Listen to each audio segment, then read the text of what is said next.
Hi folks, David Waring here again with InformedTrades.com and today's lesson of the day.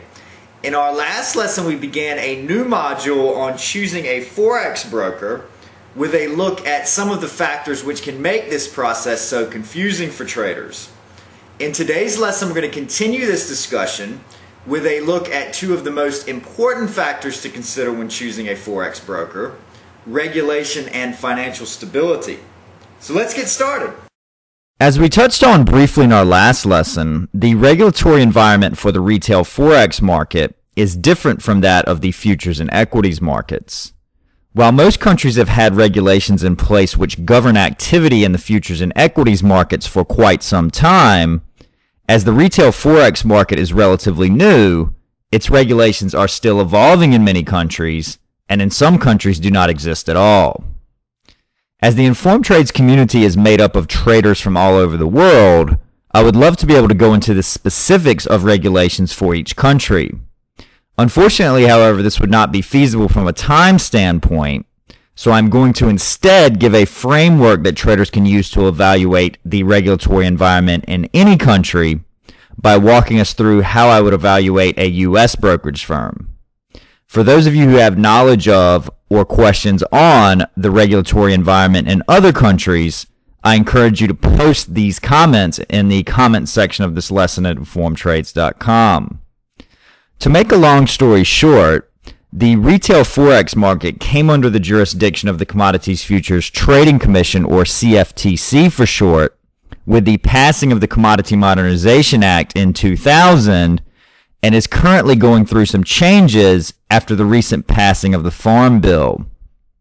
The industry body that currently enforces the laws set by the CFTC is the National Futures Association, or NFA for short.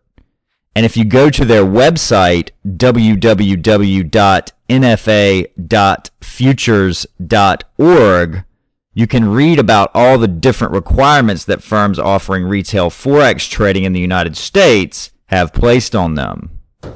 Also on this website, in the upper right-hand corner of the site, is a link that says broker/firm information.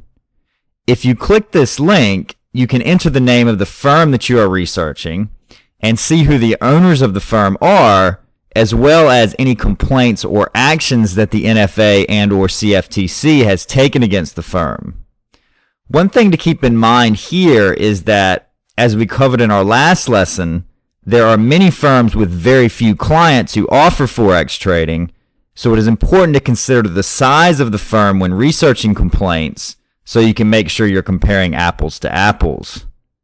The next web page that is of interest to many traders when researching the firm to trade with is the CFTC's financial data page, which reports how much capital each Forex broker has.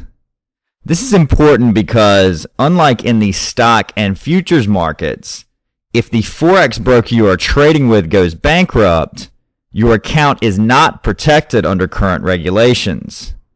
If you visit the page for this lesson on InformedTrades.com, I have included a link to the CFTC's financial data page where traders can get up-to-date figures on the financial stability of U.S.-based Forex brokers just below this video. After clicking this link, you will see a report with all the U.S. futures and Forex firms listed on the left-hand side. Then, scrolling across the top, there are two columns which are important. The first is the column that says Net Capital Requirement. This is the amount of funds that the firm is required to have in liquid assets, or in other words, assets that are easily convertible into cash. This number is set by the CFTC to make sure that a firm has enough cash on hand to cover itself should something go wrong. If a firm drops below this requirement, the CFTC will step in and shut the firm down in order to protect client funds. Now that we have an understanding of this, the next logical question that many traders will ask is, how close is the firm they are trading with or considering trading with to falling below their net capital requirement? On this same page, you should also see a column that says excess net capital. which gives us the cushion that a firm has before they would get into a potentially troubling position. The last thing that is important to keep in mind here is that the Cftc has recently upped the net capital requirement to a minimum of $20 million for all Forex firms, a level which will be phased in over the coming months. With this in mind, it is important to be sure that the firm you're trading with not only has plenty of excess net capital to meet current requirements, but also future requirements. If you are considering opening a Forex account with a non-US firm, then I strongly encourage you to do your research into what the regulatory environment is in that firm's country so you can make sure the necessary protections are in place to protect your capital in the event that the firm you're trading with runs into financial difficulty. That's our lesson for today. In our next lesson, we will look at how to evaluate the next factors many traders consider before opening a Forex brokerage account: execution and transaction costs.